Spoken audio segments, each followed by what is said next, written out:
Hello, कैसे हैं आप सब लोग बच्चों। मैं हूँ रचा पांडे और मैं स्वागत करती हूँ आप सबका आपके अपने स्टडी रूम के प्लेटफॉर्म पे। तो क्या आपको पता है कि अगर आपको किसी भी क्षेत्र के पर्यावरण के बारे में जानना है तो आपको कौन कौन सी ऐसी चीज़ें हैं जो कि पता होनी चाहिए। चलिए मैं बताती हूँ। तो आपको मुख्य रूप से 3 चीज़ों के बारे में पता होना चाहिए। पहला कौन सा है? पहला है भू आकृतियाँ, जो कि हमने अपनी दूसरी अध्याय में इनके बारे में जाना था। दूसरा कौन सा है? नदी प्रणालियों के बारे में। तो नदी प्रणालियों के बारे में बच्चों हमने अपनी तीसरी अध्याय में पढ़ा था। और तीसरा है हमारा जलवायु, जो कि आज की कक्षा में हम आज पढ़ने वाले हैं। ठीक है, तो चलिए बच्चों करते हैं आज की कक्षा को स्टार्ट।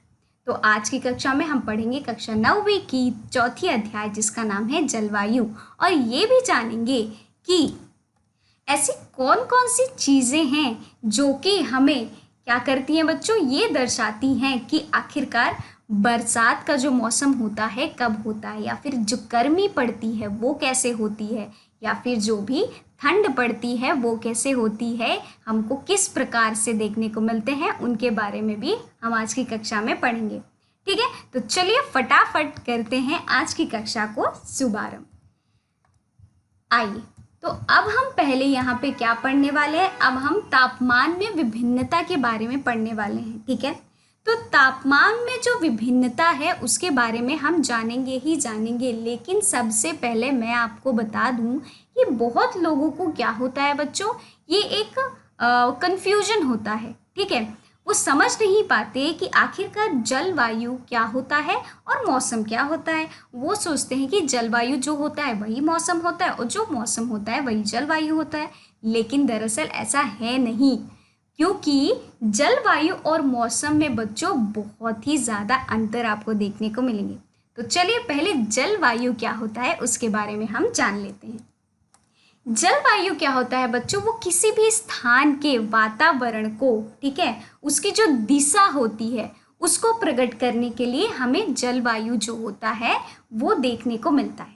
ठीक है, ये आपको देखने को मिलेंगे बड़े भूखंड के लिए और बड़े कालखंड के लिए। ठीक है, ये जो आपको देखने को मिलेंगे यहाँ पे ये प्रयुक्त किए जाते हैं, मतलब बड़ा भूखंड होना चाहिए और बड़ा कालखंड भी होना चाहिए जलवायु के लिए। ठीक है, लेकिन ऐसा मौसम में नहीं होता। ठीक है, मौसम में आपको क्या जरूरत है? छोटे कालखंड के लिए छोटे स्थान का होना ये प्रयुक्त करता है। ठीक है, अब आपको समझ में आ गया कि आखिरकार मौसम क्या है और क्या है जलवायु। तो जो जलवायु होता है वो बड़े कालखंड के लिए और बड़े भूखंड के लिए उसका प्रयुक्त होता है, लेकिन जो मौसम होता है वो छोटे कालखंड के लिए प्रयुक्त किया जाता है ना। तो अब मैं आपको उदाहरण दूंगी। क्या देने वाली उदाहरण? देखिए, आप एक जैसे मान लीजिए कि उत्तर प्रदेश ले लीजिए राज्य। ठीक है, मानिए कि उत्तर प्रदेश में जब आपका ये ठंडा पड़ता है, ठीक है, जब ठंड का मौसम आता है तो जो ज़ोरदार ठंड पड़ती है वो कब से पड़ती है? दिसंबर से लेके फरवरी तक, है ना। तो ये क्या आपको यहाँ पे देखने को मिला? दिसंबर से लेके फरवरी तक, मतलब कि ये बड़ा भूखंड है ना, बड़ा भूखंड पे देख रहे हैं आप, और बड़ा कालखंड भी है। ये जो समय है वो बहुत ही बड़ा है, लंबा समय है, दिसंबर से लेके फरवरी तक, है ना। तो ये हो गया क्या बच्चों? ये दर्शा रहा है हमारा जलवायु। अब वहीं पे जब हम मौसम का उदाहरण लेंगे तो जैसे कि आपका कोई दोस्त है जो कि दिल्ली में रहता है ना। तो दिल्ली के वो ग्रेटर नोएडा के जगह पे रहता है। ठीक, अब क्या करिए, आप उसको फ़ोन करिए और फिर क्या हो रहा होगा, उसके जगह पे बारिश हो रही होगी, उसके जगह पे जहाँ पे उसका घर है। तो वो आपको बोलेगा, हाँ भाई मेरे घर पे तो अभी बारिश हो रही है जहाँ पे मैं हूँ, लेकिन वहीं दिल्ली में दूसरे जो क्षेत्र हैं वहाँ पे बारिश नहीं हो रही होगी, है ना। तो ये हमें क्या दर्शाता है? ये वहाँ का मौसम बता रहा है कि वो उसके क्षेत्र का क्या मौसम है, मतलब छोटे कालखंड के लिए, मतलब छोटे टाइम जो ड्यूरेशन है वो छोटा है। आई बात समझ में? तो ये हो गया हमारा क्या? जलवायु और मौसम के बारे में। तो आपने देखा कितना बड़ा अंतर है इन दोनों को, और जो कि लोग क्या समझते हैं कि जो मौसम है वही जलवायु है, तो ऐसा नहीं होता। ठीक है, समझ में आ गया। चलिए अब हम जानेंगे तापमान में विभिन्नता। हमारे ही भारत में आप देखेंगे दूसरे दूसरे क्षेत्रों में या दूसरे राज्यों में तापमान का फर्क होता है, विभिन्न तरीके से ये फर्क देखने को मिलेगा। आप क्या करिए, अब जब कहीं पे देखिए कि जैसे हमारा दिल्ली ही हो गया, ठीक, वहाँ पे देखिए कि बहुत गर्मी हो रही हो, है ना। और वहीं पे जब आप जाएंगे उड़ीसा में, तो उड़ीसा में आप देखेंगे कि क्या होता है कि वहाँ पे जो मौसम होता है, वहाँ का जो तापमान होगा, जिस समय दिल्ली में बहुत गर्मी हो रही होगी, उस समय उड़ीसा में आप देखेंगे तो उस समय क्या पता हल्की हल्की बारिश हो रही होगी या फिर बहुत सुहाना मौसम होगा। अब इसको उदाहरण के तौर पे ले लेते हैं। मान लीजिए आपका कोई दोस्त दिल्ली में रहता है, ठीक है। अब आपको क्या करना है, वहाँ पे आप फ़ोन लगाइए और पूछिए कि भाई तेरे घर का मतलब तेरे दिल्ली में कैसा मौसम है, तो वो आपको बताएगा कि भाई यहाँ तो बहुत ही ज़्यादा गर्मी पड़ रही है। वहीं आपका और कोई दोस्त है जो कि उड़ीसा में रह रहा हो, आप उसको वहाँ पे फ़ोन लगाइए और पूछिए कि आपके घर पे वहाँ पे कैसा मौसम है आपके राज्य में, तो वो बोलेगा कि मेरे राज्य में तो बहुत ही सुहाना मौसम है। तो आप देख रहे हैं यहाँ पे तापमान जो है वो अलग अलग है, दिल्ली का तापमान अलग है, एक ही टाइम पे आप कॉल कर रहे हैं उसको, मतलब फ़ोन कर रहे हैं, और हमारा जो उड़ीसा का जो तापमान है, उड़ीसा में जो रह रहा है वहाँ का तापमान अलग है। तो तापमान में ये जो विभिन्नता है वो हमें देखने को मिलती है। आइए जानते हैं, क्षेत्रों के बीच तापमान में और कुछ क्षेत्रों में दिन और रातों के तापमान में भी व्यापक अंतर होता है ना। जैसे कि कभी कभी रातों में भी अधिक तापमान होता है, लेकिन वहीं पे जब आप राजस्थान में जाएंगे तो रात में वो बहुत ही ज़्यादा ठंडा होता है, वहाँ का जो तापमान होता है बहुत ही कम होता है। ठीक है, वैसे ही अगर आप मान लीजिए कि वही जैसे कि मैंने आपको जो उदाहरण दिया था उसको मान लीजिए, उसको सोचते हुए आप देखेंगे तो एक ही समय पे अलग अलग क्षेत्रों में या अलग अलग राज्यों में जो तापमान है वो अलग अलग है ना। चलिए, तो यहाँ पे हमने जाना कि तापमान में विभिन्नता किस प्रकार से हमें देखने को मिलती है। अब हम वर्षण में बदलाव देखेंगे। मेघालय में वार्षिक जो वर्षण होता है बच्चों वो होता है 400 सेमी से अधिक, और वहीं पे लद्दाख और पश्चिमी राजस्थान में 10 सेमी से भी कम वर्षा होती है। तो यहाँ पे आप देख रहे हैं वर्षा का बदलाव देख रहे हैं, मतलब एक क्षेत्र में जो वर्षा है वो बहुत ही अधिक होती है, लेकिन जो दूसरा क्षेत्र है हमारे ही भारत में जो कि है वहाँ पे वर्षा क्या होती है, बहुत ही कम होती है। तो ये हम क्या देख रहे हैं बच्चों, ये हम देख रहे हैं बदलाव। ठीक है, आइए आगे बढ़ते हैं और यहाँ पे अब हम कुछ बुद्धिशीलता जो प्रश्न है उसका उत्तर जानेंगे। तो सबसे पहले क्या पूछ रहा है, राजस्थान में घरों की दीवार मोटी तथा छत की चपटी दीवार क्यों होती है। तो देखिए क्या होता है, राजस्थान में गर्मी बहुत अधिक पड़ती है ना, वो हम लोग भी जानते हैं।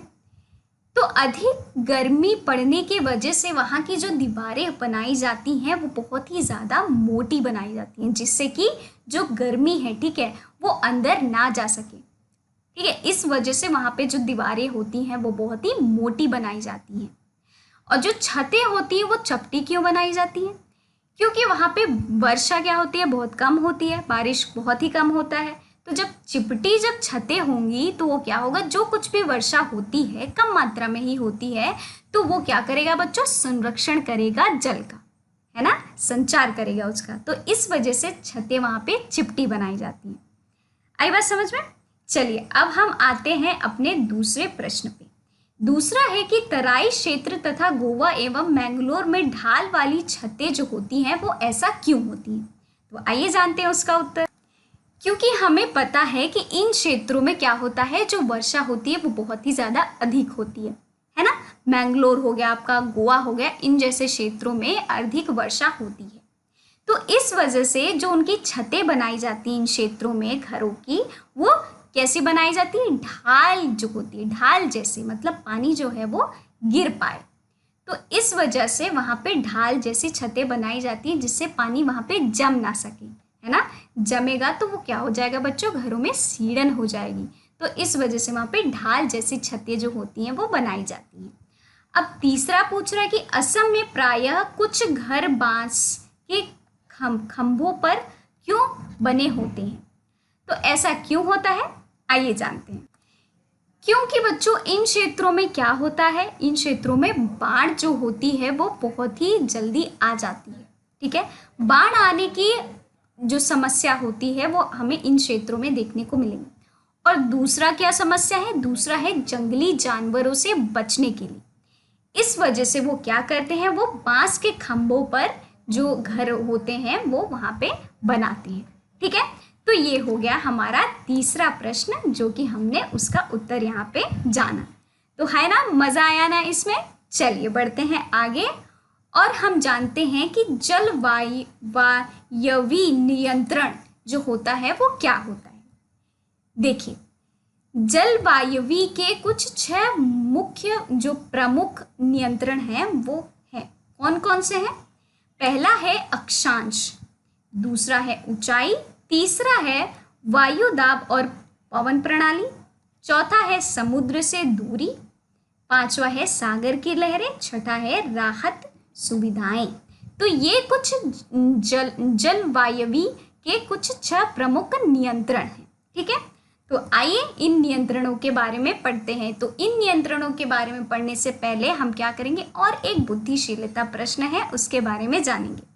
क्या पूछ रहा है, विश्व के अधिकतर मरुस्थल उपोष्ण कटिबंधीय भागों में स्थित महाद्वीपों के पश्चिमी किनारे पर क्यों स्थित है?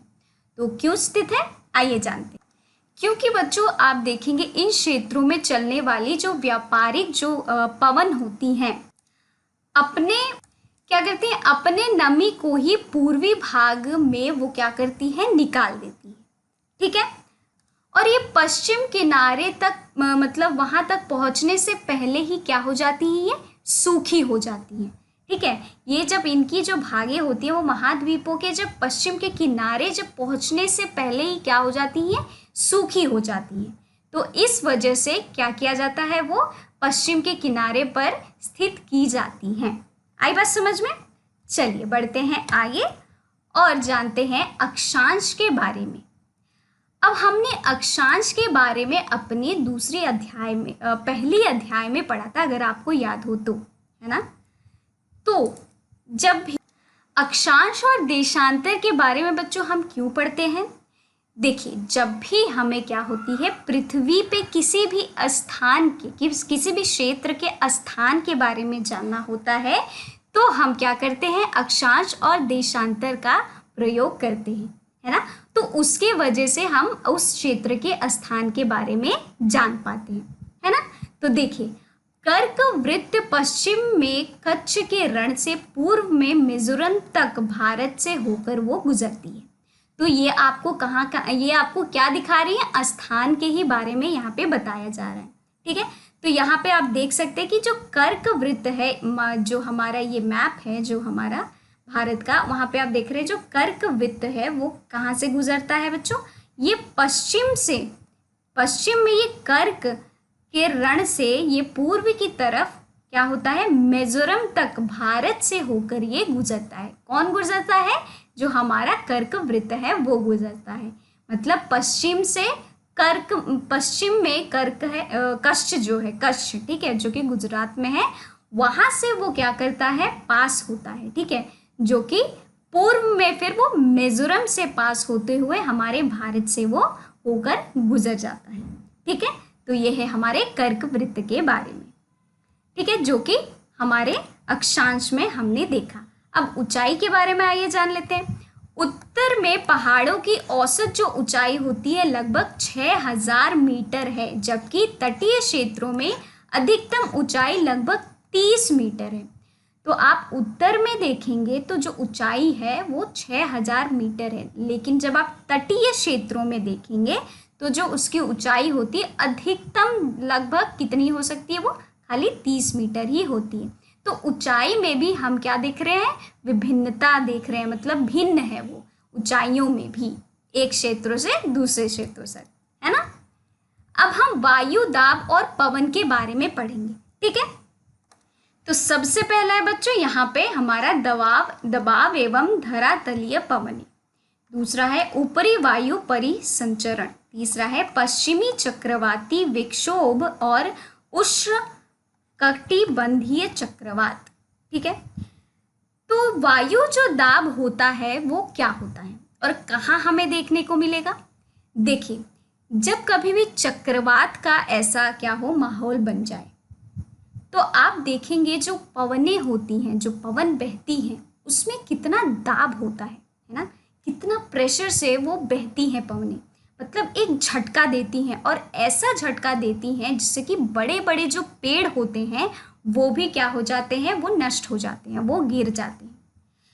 ऐसा भी होता है कि जब जैसे कि आप मान लीजिए साइक्लोन वगैरह आ गया है ना, वही चक्रवात या फिर ऐसा कुछ आ गया, तो आपने कई बार ऐसा देखा भी होगा पश्चिमी इलाकों में, हमारे पश्चिमी क्षेत्रों में, जैसे कि हमारा क्या हो गया कोलकाता हो गया, ठीक है, आपने देखा होगा पूर्वी इलाकों में भी देखा हो गया है ना, उन क्षेत्रों में भी क्या आते हैं जब ये चक्रवात आते हैं तो उनका जो वायु होता है आप देखते होंगे उनमें दाब किस प्रकार होता है कि वो बड़ी बड़ी इमारतों को गिराने में भी क्या होते हैं, सक्षम होते हैं। ठीक है, तो इस प्रकार का कुछ जो वायु दाब है हमें देखने को मिलता है। ठीक है, तो चलिए बढ़ते हैं आगे। अब हम उत्तर पूर्वी हवाएं और कोरिओलिस बल जो होता है उसके बारे में जानेंगे। ठीक है, तो पहले आइए उत्तर पूर्वी हवाएं, उनके बारे में पढ़ लेते हैं। उत्तर पूर्वी सतही हवाएं उपोष्ण कटिबंधीय क्षेत्रों से निकलती हैं, ठीक है, और दक्षिण की ओर वे चलती हैं। तो कोरिओलिस जो बल के कारण वे विक्षेपित हो जाती हैं। ठीक है, जो उत्तर जो पूर्वी हवाएं होती हैं बच्चों वो क्या करती हैं, वो उपोष्ण कटिबंधीय क्षेत्रों से वो निकलती हैं और दक्षिण की ओर वो चली जाती हैं। इतनी बात समझ में आई। अब आते हैं हम अपने कोरिओलिस बल के ऊपर। क्या होता है ये, मैं आपको अच्छी तरीके से इसको बहुत ही अच्छी तरीके से इजी वे में समझाने वाली। ठीक है, तो जब हमारी जो पृथ्वी है, ठीक है, आप देख रहे हैं इस चित्र में आपको इस प्रकार से पृथ्वी क्या दिखाई दे रही है, घूमते हुए दिखाई दे रही है। जब पृथ्वी गोल गोल ऐसे घूमती है बच्चों तो उसमें दबाव पैदा होता है। ठीक है, और वो जो दबाव पैदा होता है उसे हम कहते हैं कोरिओलिस बल। इतनी बात समझ में आई? ठीक है, तो देखिए ये जो हमारा बीच में इस चित्र में आप देख रहे हैं ये हमारा भूमध्य रेखा है, मतलब इक्वेटर है। ठीक, अब क्या हो रहा है, पृथ्वी इस तरह से गोल गोल क्या हो रही है, घूम रही है। तो जो घूमते वक्त वो दबाव बनाती है उसे ही हम कहते हैं कोरिओलिस बल। आई बात समझ में? चलिए बढ़ते हैं हम फिर आगे। वायु दाब और हवा की स्थिति कैसे बनती है, आइए जानते हैं। दबाव में परिवर्तन के कारण हवाओं की जो दिशा होती है पूरी तरह से उलटने से दक्षिण पश्चिम मानसूनी जो हवाएं होती हैं महासागरों के ऊपर से चलती हैं। क्या होता है, दबाव में परिवर्तन के कारण क्या होता है, हवाओं की जो दिशा होती है उसमें पूरी तरह से उलटने की क्षमता होती है। तो जब दक्षिण पश्चिम में क्या होता है बच्चों, मॉनसून की जो हवाएं होती है महासागरों के ऊपर से वो चलती है तो नमी इकट्ठा करती है और वो क्या करती है, वर्षा लाती है। तो कुछ इस प्रकार से आप ये भारत का जो मानचित्र है उसमें देख रहे होंगे, कुछ इस प्रकार से वो जो बारिश है, वर्षा है, उसको ला रही हैं। ठीक है, तो जो हमारा जो भारत है बच्चों वो हमारे किस क्षेत्र में है, मैंने आपको बताया, तो उत्तरी गोलार्ध में है हमारा क्या बच्चों, भारत।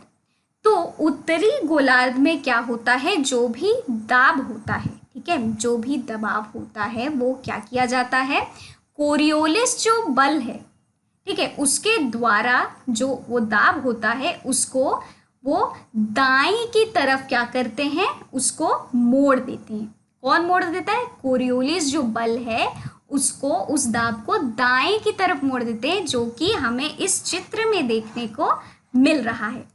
तो जब दाएं की तरफ वो मुड़ जाती है, उसी वजह से क्या होती है, वो वर्षा जो है वो उसको दाएं की तरफ मोड़ देती है और वर्षा ले जाती है। जबकि भारत में हमें तब देखने को मिलता है कि तब भारत में मॉनसून जो है उसकी प्रकृति बनती है। ठीक है, इतनी बात समझ में आई। आइए अब जानते हैं जेट धाराओं के बारे में। देखिए, जो जेट धाराएं होती हैं वो मुख्य रूप से कहाँ किसके पास पाई जाएंगी बच्चों? वो हमारे जो भूमध्य रेखा होती है, जिसे हम कहते हैं इक्वेटर, उसके पास पाई जाती हैं। ठीक है, वहीं पे जो ये जेट धाराएं होती हैं ये मुख्य रूप से ट्रोपोपॉज के ऊंचाई के पास ये स्थित होती हैं। इतनी बात समझ में आई? तो आइए जानते हैं जेट जो धाराएं होती हैं वो आखिरकार क्या होती हैं। पश्चिमी जेट धाराएं क्या होती हैं? वो हिमालय के दक्षिण में बहती हैं, वो हिमालय के दक्षिण में बहती हैं। ठीक है, और पश्चिमी चक्रवाती विक्षोभ के लिए जिम्मेदार होती हैं। जो चक्रवाती, क्योंकि इनका जो दाब होता है, ठीक है, ये जो इन धाराओं का जो दाब होता है वो बहुत ही ज़्यादा होता है, मतलब बहुत ही अधिक होता है। तो ये विक्षोभ में ये जो चक्रवाती पश्चिम में आप देखेंगे जो चक्रवाती जो होते हैं, जो तूफान वगैरह आते हैं, इनके लिए भी ये जिम्मेदार होती हैं। वहीं पे उपोष्ण कटिबंधीय पूर्वी जेट द्वारा ये प्रायद्वीपीय भारत के ऊपर से क्या करती हैं बच्चों? ये बहती हैं। ठीक है, तो ये हो गया हमारे जेट धाराओं के बारे में। ठीक है, इतनी बात समझ में आई। चलिए अब हम भारतीय मॉनसून के बारे में जान लेते हैं। आखिरकार भारत में कैसा मौसम होता है? क्या वो मॉनसूनी है या फिर सूखा पड़ता है, या फिर किस प्रकार का मौसम भारत में हमें देखने को मिलता है? आइए इनके बारे में जानते हैं। तो बढ़ते हैं आगे और भारतीय मॉनसून की प्रक्रिया किस प्रकार है उनके बारे में पहले हम जानते हैं। तो सबसे पहला बता रहा है भूमि और पानी का विभेदक ताप और शीतलन। ठीक, दूसरा बताया जा रहा है गर्मियों में इंटरट्रॉपिकल कन्वर्जेंस जोन की स्थिति में जो बदलाव आता है, ये भी एक प्रक्रिया है भारतीय मॉनसून के लिए। तीसरा बता रहा है मेडागास्कर के पूर्व में उच्च दबाव वाले क्षेत्र की उपस्थिति। चौथा बता रहा है ग्रीष्म काल में तिब्बती जो पठार होती है उसमें जो गर्मी होती है वो बताई जा रही है। पांचवा बताया जा रहा है पश्चिमी और पूर्वी जेट धाराओं में जो गति होती है उनके बारे में यहाँ पे हमें देखने को मिल रहा है, जो जिसके वजह से जो भारत की जो मॉनसूनी प्रक्रिया है इन कुछ पांचों पॉइंट्स द्वारा हैं। ठीक है, चलिए अब हम दक्षिणी दोलन के बारे में जान लेते हैं। क्या होता है ये? देखिए, दक्षिणी प्रशांत और हिंद महासागर के बीच दाब की स्थिति में उलटफेर के कारण क्या होता है? अल नीनो घटना दक्षिणी दोलन से जुड़ी हुई है। देखिए, अल नीनो जो है वो हम ऐसा माना जाता है कि इसे एक तरह का बोला जा सकता है कि जो हमारे यीशु भगवान हैं, ठीक है, उनका एक प्रकार से जो बच्चा होता है ऐसा माना जाता है। अगर हम अपने इतिहास में जाएं और इन सारी चीज़ों के बारे में पढ़ें तो वहीं पे, या फिर बहुत ही भाग्यशाली जो कोई हो उसे हम कहते हैं एल नीनो। ठीक है, ये हमारा भारतीय जो भाषा है उसमें नहीं है। ठीक, तो होता क्या है देखिए, तो अब हम पहले अल नीनो के बारे में थोड़ा सा जान लेते हैं। ठीक है, क्योंकि बहुत ही ज़्यादा ये इंटरेस्टिंग है। ठीक, तो अल नीनो जो है बच्चों वो क्या है वो हम उसके अभी इतिहास में जाएंगे। क्या हुआ था कि दक्षिण अमेरिका में पूर्वी तट पर, ठीक है, पेरू नामक एक स्थान है। ठीक, एक जगह का नाम है पेरू। अब क्या हुआ, वहाँ पे जो पेरुवियन थे, ठीक है, वो उस तट पे क्या आते थे, मछलियाँ पकड़ने आते थे। ठीक है, अब आते थे मछलियाँ पकड़ने के लिए वहाँ पे, वो जो सारे जो मछली पकड़ने वाले होते थे, तो उन्होंने ऐसा देखा कि जब क्रिसमस का टाइम आता है तो क्या होता है, जो वहाँ की जो भूमि होती है उसका जो तापमान होता है वो बहुत ही ज़्यादा अधिक हो जाता है। ठीक है। तो इसके वजह से उनके व्यापार पे क्या होने लगी, हानि होने लगी उनके व्यापार पे।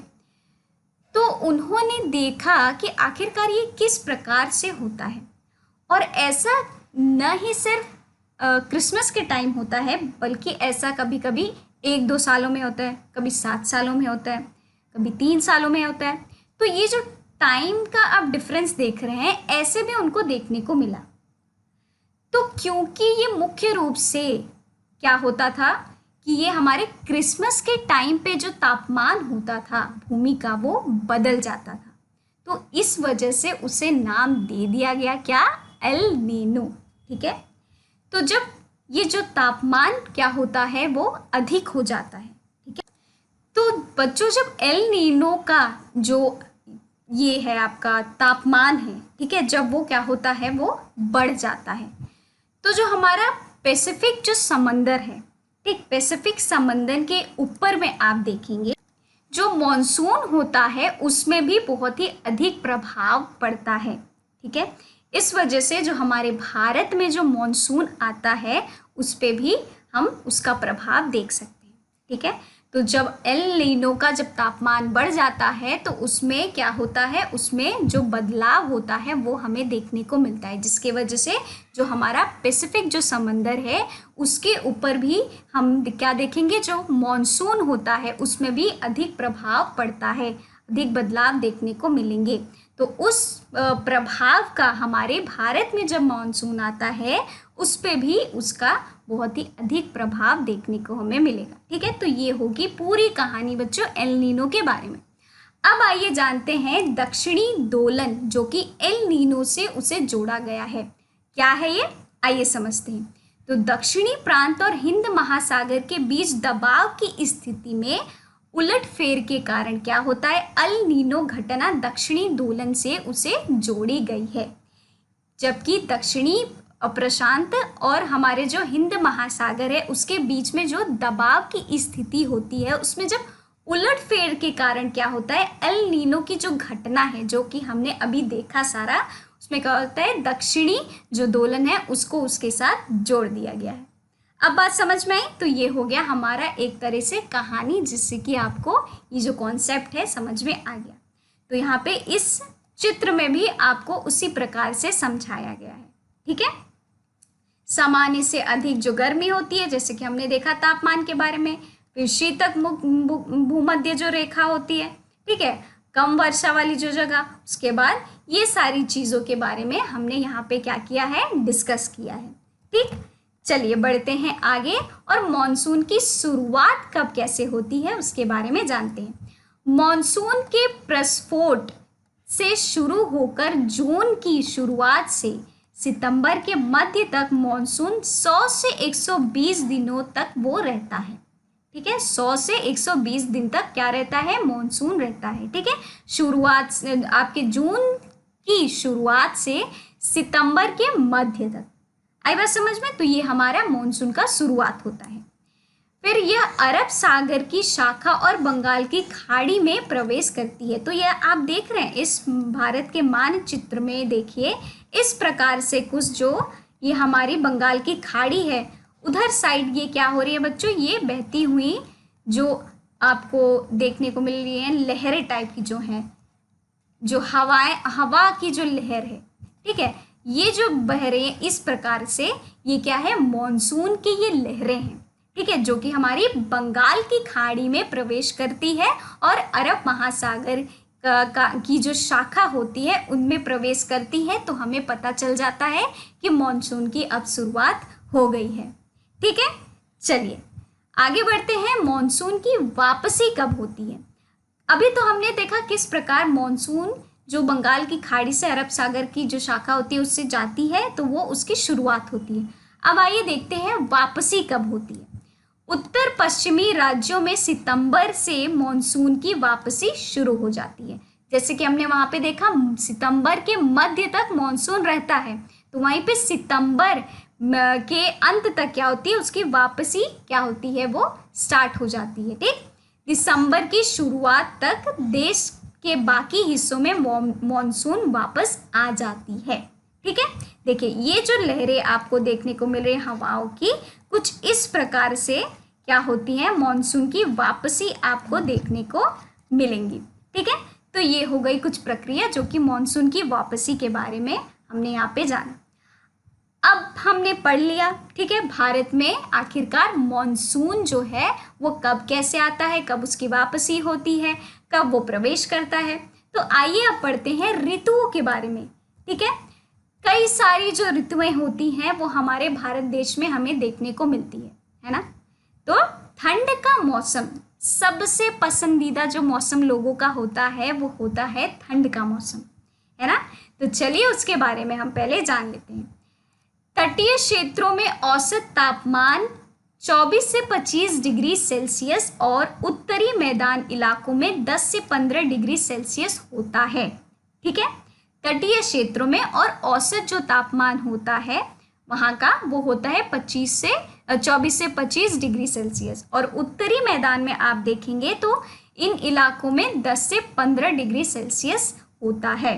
ठीक है, तापमान। दूसरा क्या है, उत्तर पूर्वी व्यापारिक जो हवाएं चलती हैं इस समय, किस समय, ठंड के मौसम के समय उत्तर पूर्वी जो व्यापारिक जो हवाएं होती हैं वो चलती हैं। चक्रवाती विक्षोभ के कारण थोड़ी मात्रा में बारिश या फिर महावट भी होती है। कभी कभी आपने देखा होगा कि दिसंबर के सीजन में, मतलब दिसंबर के मौसम में बारिश हो रही है ना विचित्र, लेकिन ये इस प्रकार से होती है, इस वजह से भी होता है। ठीक है, तो ये हो गया हमारे सबका ऑलमोस्ट, मतलब सबका ही मतलब फेवरेट होता है ठंड का मौसम। गर्मी का मौसम, ये हम क्या पढ़ रहे हैं बच्चों, ऋतुओं के बारे में पढ़ रहे हैं। तो पहले हमने क्या पढ़ा, हमने पढ़ा ठंडी, मतलब जो शीतल ऋतु होती है उनके बारे में पढ़ा। अब हम गर्मी का मौसम, ग्रीष्म ऋतु के बारे में पढ़ेंगे। ठीक है, गर्मी तो सुनते ही बस यही ख्याल आता है कि पसीना टपक रहा है हमारे शरीर से, कितनी गर्मी लग रही है, एसी कूलर ऑन कर दिया जाए। तो चलिए पढ़ते हैं ग्रीष्म जो ऋतु होता है उसके बारे में। उच्चतम दर्ज तापमान दक्कन के पठार में ये 38 डिग्री सेल्सियस और उत्तर पश्चिम जो भारत में ये 45 डिग्री सेल्सियस होती है। ठीक है, आप देखेंगे उत्तर जो पश्चिम भारत होता है वहाँ पे 45 डिग्री तक भी जाता है। जैसे कि उत्तर प्रदेश ही देख लीजिए, ठीक है, वहाँ पे भी गर्मियों में ऐसा हालत होता है कि 48 डिग्री, कभी कभी तो वो आपका लगभग 50 डिग्री भी छूती है। दिल्ली में भी आप देख लीजिए, ग्रीष्म का जब ऋतु आता है, गर्मी का जब मौसम आता है, दिल्ली में भी यही 48, 45, 50 डिग्री छू रहा है, ऐसा मतलब माहौल होता है उस समय गर्मी के मौसम में। दूसरा क्या है, लू हवाएं उत्तरी और उत्तर पश्चिम भारत में आम है। उत्तर पश्चिम भारत में तो बच्चों आम सी होती हैं गर्मियों के मौसम में लू हवाएं, एकदम गरम गरम हवाएं चल रही हैं, आपको बाहर भी निकलना है तो उसमें भी इतनी दिक्कत होती है कि भैया कैसे जाएं बाहर। तो ये आम बात है हमारे उत्तर जो पश्चिमी जो क्षेत्र हैं और जो हमारे जो उत्तर जो भारतीय क्षेत्र हैं उनके बारे में। ठीक, वहीं पे कर्नाटक और केरल में आम्र वर्षा जो है वो भी हमें देखने को मिलेगी। ठीक है, चलिए बढ़ते हैं आगे और मॉनसून का आगमन कब होता है और क्या होती है वर्षा ऋतु, उसके बारे में जानते हैं। अभी हमने क्या किया, अपने पिछली स्लाइड में वर्षा ऋतु के बारे में पढ़ा। ठीक है, और वर्षा ऋतु नहीं, हमने मॉनसून के बारे में पढ़ा कि मॉनसून भारत में कब कैसे आते हैं, कब वापस आते हैं। ठीक है, तो आइए वर्षा ऋतु के संदर्भ में हम पढ़ते हैं। दक्षिण पूर्वी व्यापारिक जो हवाएं होती हैं दिशा बदलती हैं वो, ठीक, और दक्षिण पश्चिमी मानसून के रूप में वो द्वीप में प्रवेश करती हैं। भारतीय मानसून अपनी अनिश्चितता के लिए जाना जाता है। भारतीय जो मानसून है अपनी अनिश्चितता के लिए भी जाना जाता है। और जो दक्षिण पूर्वी जो व्यापारिक जो हवाएं होती हैं वो क्या करती हैं, अपनी दिशा बदलती हैं और वो दक्षिण पश्चिम जो मानसून है उसके रूप में प्रायद्वीप में वो क्या करती हैं, प्रवेश करती हैं। तो इस प्रकार से कुछ जो वर्षा ऋतु होता है उसका आगमन होता है। ठीक है, तो देखिए ये जो आप देख रहे हैं हमारे इस भारत के मानचित्र में, ये आपको कुछ क्या दिखाए जा रहे हैं बच्चों, ये मॉनसून का क्या आगमन के बारे में दिखाए जा रहे हैं, जो कि हमने अपने पिछली स्लाइड में ही देखा है। ठीक है। अब हम जानेंगे कि मॉनसून की वापसी परिवर्तनीय मौसम में किस प्रकार होती है। अभी तो हमने सिर्फ मॉनसून के वापसी के बारे में जाना, लेकिन अब हम जान लेते हैं परिवर्तनीय जो मौसम होता है उनके संदर्भ में जानते हैं। तो इस मौसम में उष्ण कटिबंधीय चक्रवातों की विशेषता होती है और आमतौर पर गोदावरी, कृष्णा, कावेरी के डेल्टा के साथ साथ ओडिशा और पश्चिम बंगाल जैसे पूर्वी तटीय राज्यों में को ये प्रभावित करती हैं। कई बार आपने सुना होगा, है ना, जब मॉनसून का जब आपका मौसम आता है तो कई बार आपने सुना होगा कि भारी वर्षा कई जगहों पर हो रही है। और सबसे ज़्यादा जो आपकी पूर्वी तटीय हैं, जैसे कि आपकी हो गई ओडिशा, ठीक है, ओडिशा के पुरी में तो जैसे मान लीजिए हर साल ही ऐसा होता है। पश्चिम बंगाल में आप देखेंगे वहाँ पे भी हर साल जो चक्रवात है वो आते ही रहते हैं। तो इन क्षेत्रों में जो चक्रवात है वो मॉनसून में आना अनिवार्य ही है, जैसे वहाँ पे आते ही रहते हैं। आपने भी न्यूज़ में कई बार सुना होगा इनके बारे में, है ना। हम लोग तो हर टाइम सुनते ही रहते हैं जब हमारा मॉनसून आता है उनमें, है ना। तो ये हो गई जो इस मौसम में क्या होती है, उष्ण जो कटिबंधीय जो चक्रवात होती है वो विशेष रूप से आपको देखने को मिलेगी, जो कि आमतौर पर आपकी गोदावरी, कृष्णा, कावेरी जो डेल्टा होती है उनके साथ साथ जो ओडिशा हो गया या पश्चिम बंगाल हो गया, इन क्षेत्रों को भी वो प्रभावित करती हैं। ठीक है, चलिए बढ़ते हैं आगे, वर्षा का वितरण करते हैं। पश्चिमी तट और पूर्वोत्तर भारत के कुछ हिस्सों में सालाना लगभग 400 सेमी से अधिक वर्षा होती है। आपने देखा होगा पश्चिमी जो तट है और या फिर पूर्व उत्तरी जो भारत का जो कुछ हिस्सा है, लगभग क्या होता है 400 सेमी से अधिक वर्षा वहाँ पे होती ही होती है।